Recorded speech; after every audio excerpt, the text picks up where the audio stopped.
திரும்பி பார்க்காதே. சூழ்ச்சிக்கு உருவம் கிடையாது. உருவம் மட்டும் இருந்திருந்தால் சந்திரகுப்தன் காலத்திலேயே அது சாம்பலாகி இருக்கும். வீரவாள் ஏந்தும் கை, வேந்தர் நோம் கை எண்ணிக்கை. அடைய வெற்றி கை மகனே, என்னடா கதவே? யாரது? ஒப்பேன்.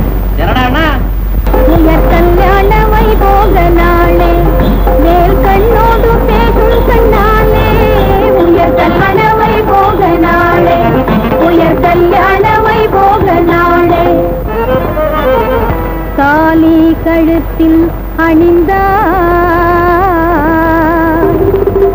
கணவனை நேர்வழியிலே நடக்க செய்வது கூட பதிதமத்திலே ஒரு பகுதிதான் என்பதை மறந்து விடாதீர்கள். போது உங்கள் உபதேசம். என் கணவரை பற்றி எனக்கு தெரியாதது உங்களுக்கு தெரிந்துவிடப் போவதில்லை. காதலிலே களங்கமில்லா காதலிலே காண்போம் இயற்கையெல்லாம்.